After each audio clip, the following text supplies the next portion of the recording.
Okay, I think that everything is working, so I'm getting used to this setup.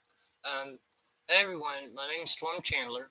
I'm 46. I'm single. I live in Tucson, Arizona. Um, if you're new, welcome, and if you're returning, thanks again. I appreciate it. Um, I just do videos here at home, sharing little experiences in my life, the good, the bad, the ugly. So if you're curious, just kind of follow along. Um, I just got out of the shower, so I'm in really relaxed mode, and wanted to end off the day with somebody had asked me on Facebook a question or two, and I kind of sort of also wanted to use this time to address it for those that might have been curious, or wanting to know the why. So one of the questions I got was, and I've been talking a lot about it, and it's been good for me. And it's been good for me in the sense of not only in the sense of getting it out, but it's also been good for me in the sense that I hope somewhere along the line I can help someone avoid this particular person or these type of people.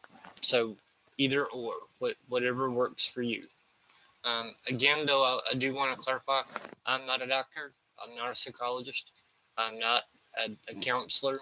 I'm only speaking to my individual experience that I had for 4 years.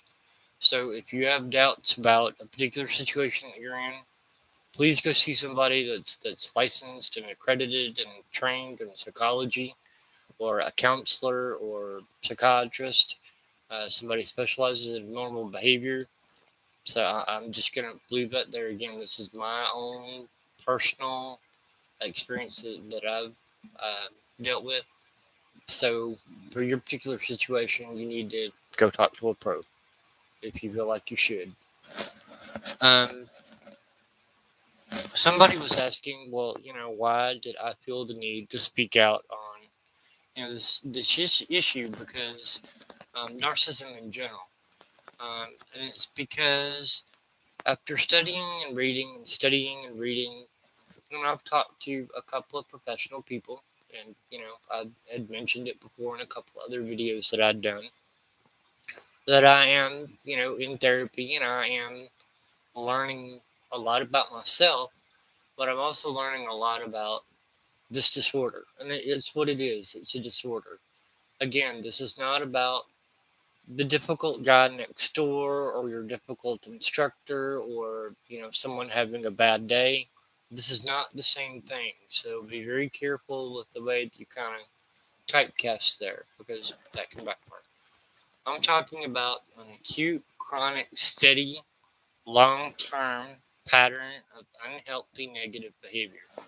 So when I say narcissism, I don't mean just a word to be thrown out. I mean as a clinical, long-term, observed manner of behavior. All right. And reading and studying about narcissism, so that not only I can understand it, but so that I can avoid it when I see it again, because I'm sure I will. Excuse me. Because I've gotten to realize that some of this on my part is in attracting them. And so I have to take responsibility for that. I have to be aware of that, and that. So as I educate myself, and I'll look for the red flags and the markers and the things that don't sit right, I can stop. We're done. Go home. This isn't going to work, and just avoid it right altogether. And I hope that's what you're able to get out of it too. That when you see these things come up consistently over a period of time, and that little bell in your head goes off, to be very aware or run. It's up to you. Um, but where I was going with that is that in learning and in researching narcissism, it's there's an element to it, in my opinion, that's kind of quasi predatory. And I mean that in a sense of, yes, there's a number of them that do it without realizing that they're doing it, but for the most part, they're doing it, they know they're doing it, and they know why they're doing it. So it's not like a psychosis where they're just, they're not consciously aware. A lot of them, for the most part, from what I can gather and read and quote, are aware, after a certain age of adulthood, that this is a long-term pattern.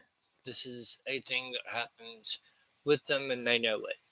And on some level, it's very deliberate in that way. So, in that sense, part of what's very important, and again, I'm not talking about name calling or to be mean or to be hateful and Facebook drama and all. That's not what I'm talking about, okay? I'm talking about people who have serious issues and problems. Narcissists, like any other general category of the personality disorder, or someone who has, like, for instance, addiction issues, and to a certain relative degree, in my opinion, from what I've read, from what I went through, to a relative degree, that's what some of this is an unhealthy addiction to attention. And then it becomes an issue of self-regulation and self-awareness. And then it gets all very muddy, very dirty, very fast, and just kind of spins out of control from there. And so in a long-term situation, you end up with dealing with narcissistic abuse. You, as the other person in this relationship or this association with them or the family member or whatever it is that happens to apply to you, ends up being narcissistically abused. And one of the things that's confusing about it is that, it takes you a long while to realize that in fact you're being abused because it's not obvious. It's not obvious. It's not clear cut as being hit and there's a bruise. Or it's not as obvious as a sexual assault and, you can go to the doctor and get yourself checked out and there's, forensic evidence. There's forensic proof. Or it's not like, you know, um, deliberate torture or trauma where you can interview with someone in the sense like you see in the movies where clearly they're traumatized, kidnap victims and such, where you can visibly see that they are shaken and disturbed and upset because of the experience as it's depicted in TV and in the movie and whatever. It's much more subtle and it's much more sinister than that. It, in my opinion, borders on emotional and psychological abuse, manipulation. I think that's the biggest element of it. Is it's more of a dark manipulation. So it takes you a long time to kind of see and process that. Wait a minute, this isn't a thing of a disagreement. This isn't a thing of where we're not seeing eye to eye. This isn't a thing of where you know. Different cultures, different religions, different. This is not what this is. This is where you're deliberately being manipulated, groomed, set up to be a victim of narcissistic abuse without you really realizing it. And you don't really get to the threshold of really realizing it until you've almost decided that you're done, like you're near tapped out. And usually at that point is when they realize that they're about to be found out or called out, or you say, get your crap and go. This isn't going to work. I see it now. I realize what you're doing. I understand what's kind of going on here mostly. Because I don't think most of us really get to that place where we genuinely understand until it's over. Because it's such a bizarre experience to go through. So, in framing it in that way, it's very much abuse that's subtle. It's subtle manipulation There's a lot of theatrics. There's a lot of drama. It's at first very whirlwind. Um, you know, I try to frame it in a way that most folks can understand, but it's kind of hard to relay unless you've been there. Unless you've been there or you've met someone like this, it's a weird thing to kind of describe because we're not really taught about narcissism. You don't hear about a lot about narcissism or narcissistic abuse because there's all that Greek legend of Narcissus that's attached to it. Where it's physical. It's the obvious kind of like grandiose. I'm so hot. I'm so cool. I'm so wonderful kind of thing. And again, like I'd mentioned before, these types can overlap. There's several different types and they can overlap. So that's the other part that makes it kind of hard to diagnose and to see when you're looking at it because, one day they might be a little bit more covert. One day they're a little bit more grandiose. One day they're a little bit more malignant. One day they're, so unless you're familiar with the subtypes, again, it screws with you because you're not sure what's going on.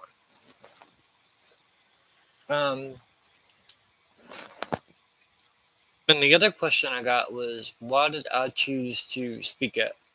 Because it is kind of a private thing. What was I getting out of it? What was the point? What was the purpose? I will say, okay, just so that I can say that I've said it, a lot of the times professionals will advise you against speaking out yours or mine particular narcissist because depending on the type that they are and depending what kind of personality profile they have and what other comorbid things are going on with their psychology, which I get, I understand why they say this, you can potentially set yourself up for a dangerous situation. Because if someone's confronted and they don't like your version of the truth or your interpretation of the truth, or if they feel like they're being threatened, or if they feel like they're being intimidated, if they feel like they're being called out, it can set up a dangerous thing where, your physical safety could be an issue. So, again, I get why they say it's not always a good idea to call somebody out specifically. Excuse me. But for my particular situation, I chose to because I'm familiar with this person. I'm familiar with what they will and won't do. I don't have that fear or concern. Me personally, I have a firearm and I'm trained to use it. I'm licensed to use it. And I have a dog. I live on the second floor. There are precautions in place. We have security. But stuff like that never really crossed my mind. But I'm saying you should think about it before you go there. But for me, myself, in my situation, I chose to, and here's why.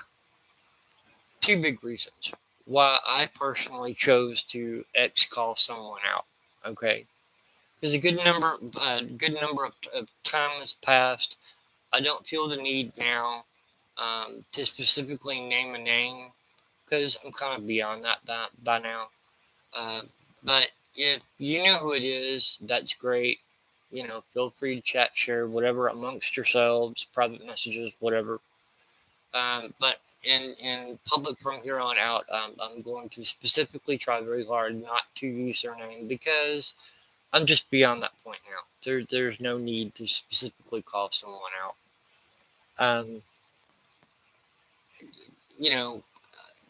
It's just not necessary, and all it's going to do is stir more, shit in the kettle later. So if you know, and that's great. And if you don't, you can poke around to my Facebook page, and it's there. But like I said in the start, though, some of this to a certain level is deliberate. Some of this to a certain level is predatory. And so me and my perspective and where I'm coming from, I'm not going to accept it. I'm not going to accept it. I'm not going to lay down and take it. I'm not going to have other people that I know and care about being manipulated, abused, taken advantage of, and then, discarded or reverse discarded, and, save the people that I know any drama and heartache if I possibly can. And if out of my experience, some of my mistakes, I can prevent someone else from going through what I went through, then for me it was all the better and it was worth it, because that one counts. Because I wouldn't want somebody to go through what I went through, and I will probably go through for a short while. It is getting better, but I mean, it's there's a lot of shit for me to work out.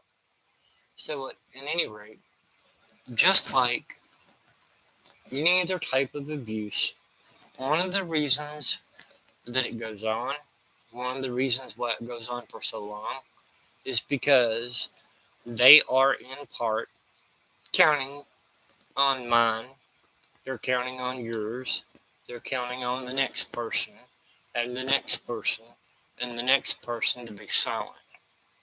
And as long as you are silent, they can continue to do it over and over and over and over without consequence. Now, again, my personal opinion,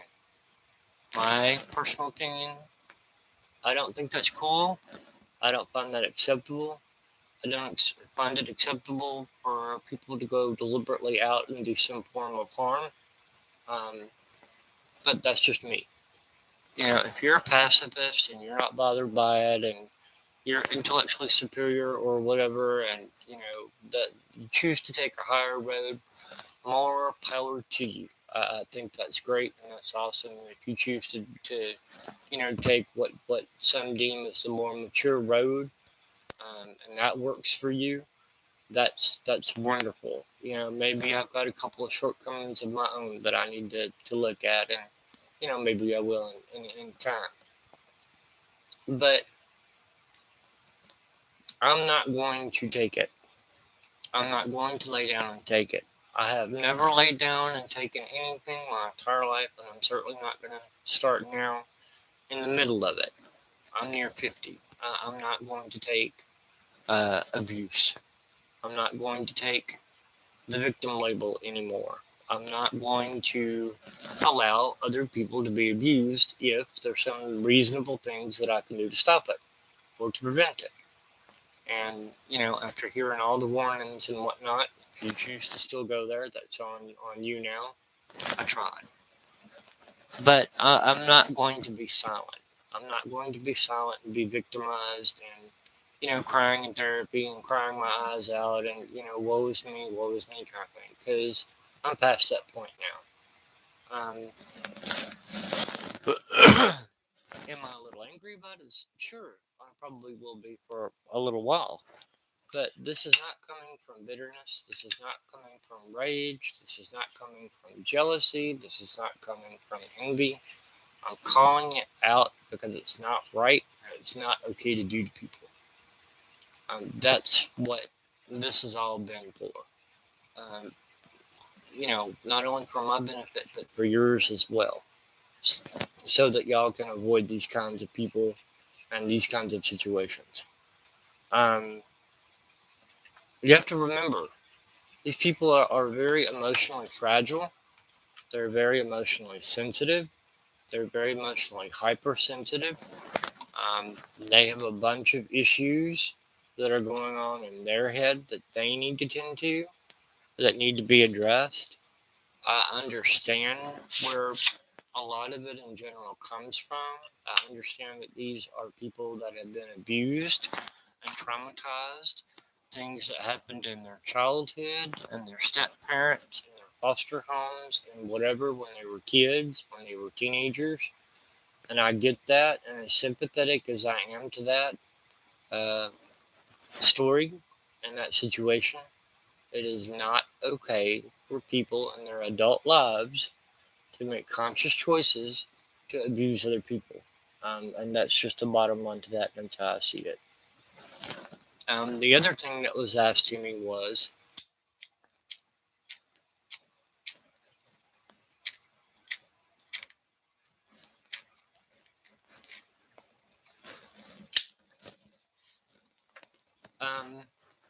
Do I have sympathy or empathy for them? Knowing what I know now, and let me be really clear in my, you know, assessment of this, my conveyance of this, because it's a very awkward situation to be in.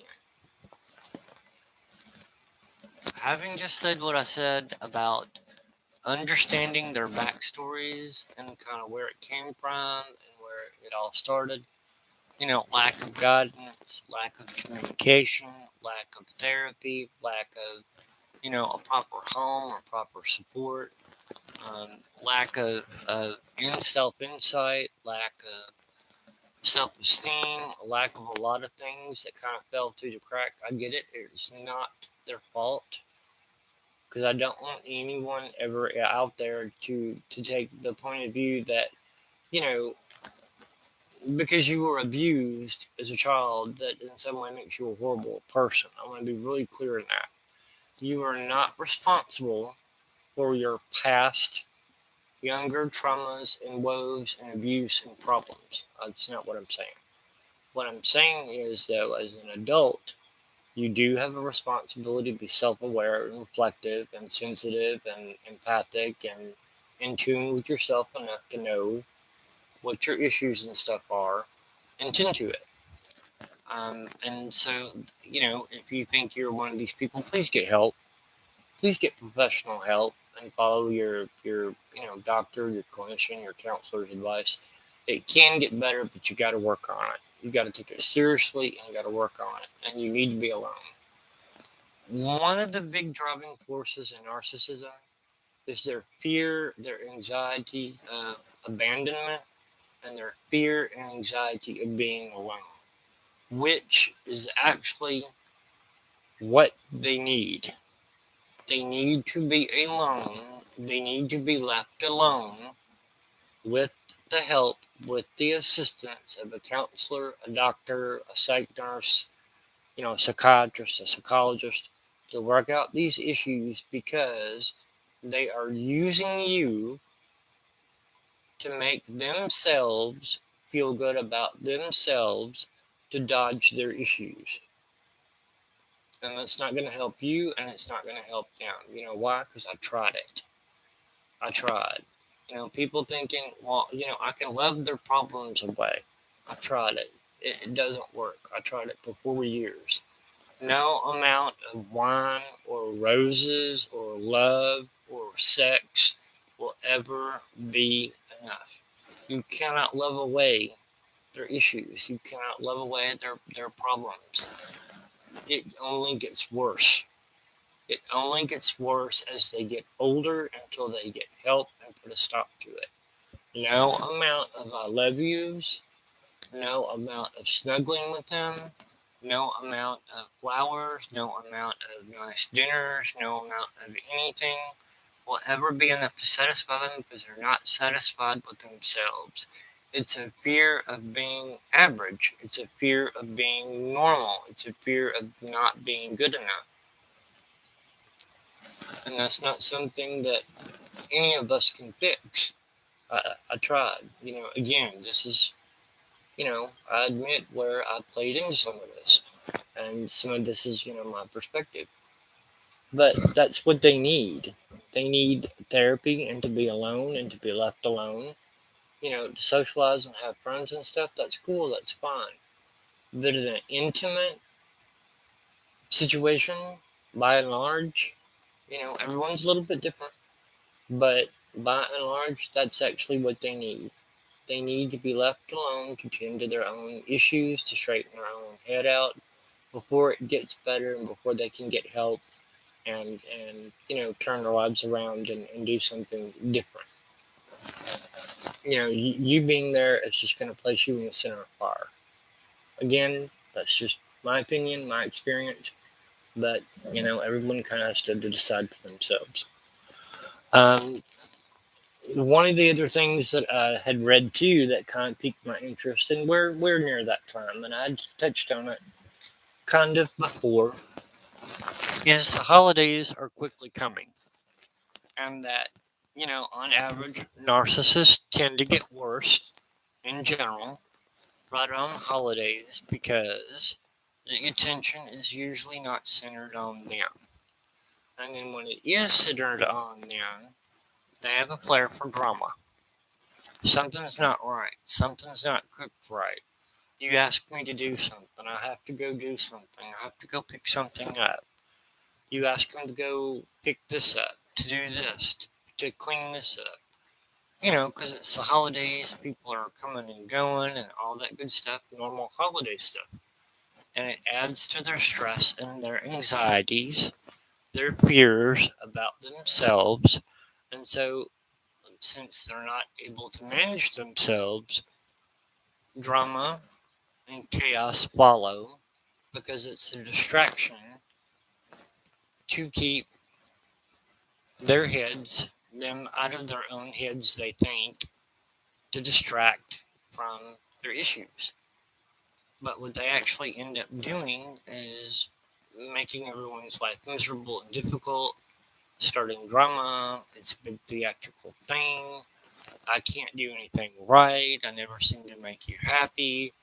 Why are you treating me like this? What's wrong with me? Um, Gosh, I could go on and on, but it becomes this very victim laden, depressing, annoying, aggravating, self-loathing kind of tirade that comes out of this, and then your whole holiday is a shot. You're like, I'm not even going to bother with Christmas this year. Why? Why would I bother with Christmas this year when, nothing I seem to be able to do? You on the other side of it, why should I kind of bother this year if nothing I do is going to make you happy? In my situation, for instance, it wasn't a holiday per se, but I just mentioned again because it's,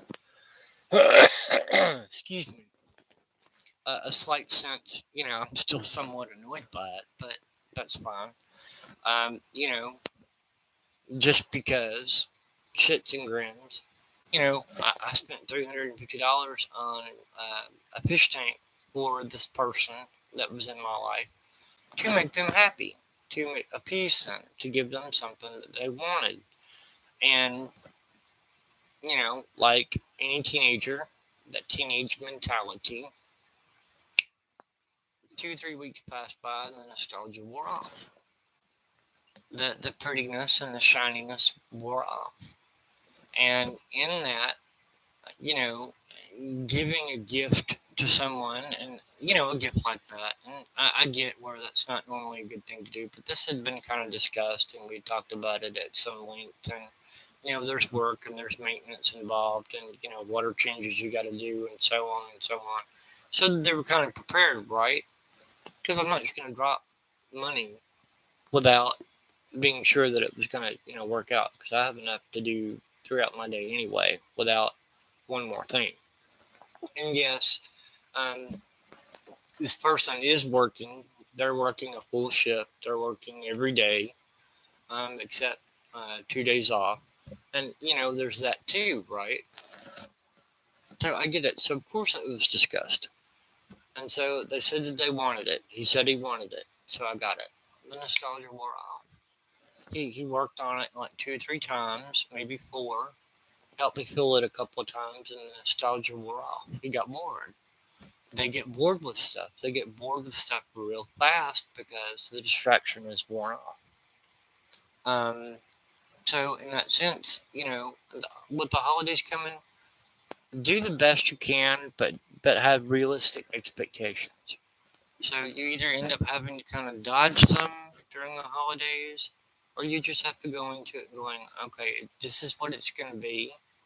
Or you have to lay down like really clear rules and boundaries in private with them. Okay, this is how it's going to go. This is what time dinner it is. We're going to do the presents then.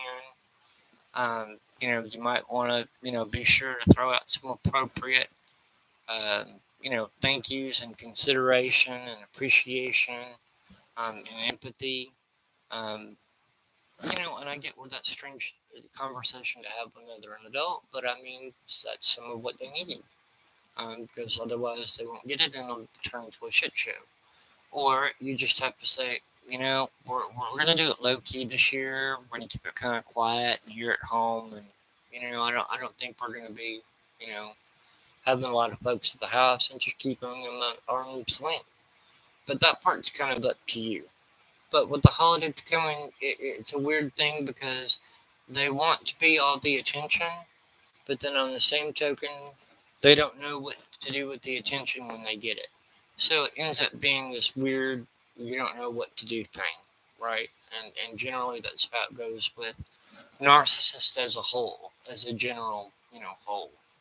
So with the holidays coming, think ahead, put some thought into it, put some planning into it, because otherwise, it'll ruin your holidays and it'll just become a shit show and you won't enjoy it. I know this time around, a lot of people have been vaccinated and they're actually looking forward to getting together with their family and some friends and stuff. And you don't want, for your big day to come around and have it kind of crapped on. But yeah, those are just kind of some of the things that I wanted to chat about, that I wanted to say. A couple of questions that have been asked of me, and I wanted to give a chance to answer and get it out there. So, there we go. That's my take on some of that. That's how I see it. And again, I'll say though, for your particular situation, please consult with somebody that's professional, because everyone's different. And if I don't know, I don't know what it is you're dealing with. I can only speak to my particular person, my particular experience that I had, and what that was like for me. If you're in a narcissistic situation, please seek counseling. Please tell somebody. Please get some sort of therapy and professional guidance, because these relationships are messy.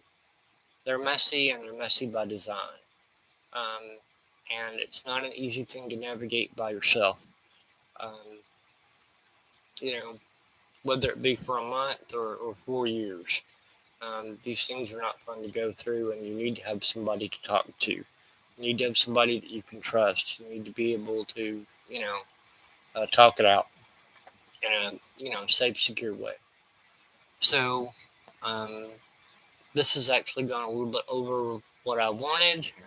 We're going into 30 minutes now, so I don't want to beat a dead horse. But again, if y'all have any more questions on the general subject, or my experiences that I went through, feel free to hit me up on either YouTube or Facebook. And if I possibly can, I will be happy to answer, general questions if I can, or refer you to a professional, or refer you to someone for your area if I can. The holidays are coming up. Please bookmark or add to your phone or whatever the American Psychological Association, or your local counseling group or counseling centers for your zip code. Because, I understand the holidays can be stressful, and they can certainly be stressful when you're dealing with these personality types, so that you have somebody to talk to. So, y'all take care. I'm going to cut this off now. And y'all have a good night, and think good thoughts and do good deeds.